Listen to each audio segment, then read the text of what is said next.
ഇത് കണ്ടോ, ഇന്നത്തെ ബ്രേക്ക്ഫാസ്റ്റ് ഒന്ന് കണ്ടാലോ. ഇന്ന് ഞാൻ പ്ലാൻ ചെയ്തിട്ടുള്ളത് സാൻഡ്വിച്ചാണേ. അതിനായിട്ട് കുറച്ച് സവാളയും ക്യാപ്സിക്കവും കട്ട് ചെയ്ത് വെച്ചിട്ടുണ്ട്.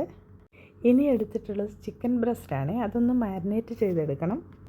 കുറച്ച് കുരുമുളക് പൊടിയും മുളക് പൊടിയും ഗരം മസാലയും ഉപ്പും മഞ്ഞൾപ്പൊടിയും ചേർത്ത് മാരിനേറ്റ് ചെയ്തതാണ്. ഇനി ഇതൊന്ന് ഫ്രൈ ആക്കി എടുക്കാമേ.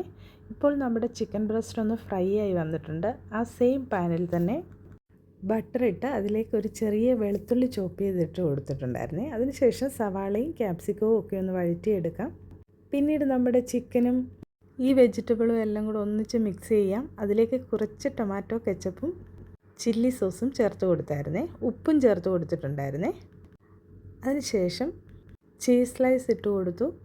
കുറച്ച് മല്ലിയിലയും ചേർത്ത് ചീസ് ഒന്ന് മെൽറ്റായി വരുമ്പോൾ ബ്രെഡ് പീസ് ഇങ്ങനെ വെച്ച് അതിലേക്ക് ഈ ഫില്ലിങ് വെച്ച് കൊടുക്കാമേ. ഓൾറെഡി ഞാൻ ഈ ബ്രെഡ് ടോസ്റ്റ് ചെയ്തെടുത്തതായത് കാരണം ഒരു പീസ് മുകളിലേക്ക് വെച്ച് പ്രസ് ചെയ്തെടുക്കാമേ. അങ്ങനെ നമ്മുടെ ടേസ്റ്റി സാൻഡ്വിച്ച് റെഡി ആയിട്ടുണ്ടേ. നമ്മുടെ കുട്ടീസിനൊക്കെ ഇഷ്ടപ്പെടുന്ന ഒരു സാൻഡ്വിച്ചാണിത്. വീഡിയോ ഇഷ്ടമായാൽ ലൈക്കും ഫോളോയും ഒക്കെ ചെയ്യാൻ മറക്കല്ലേ.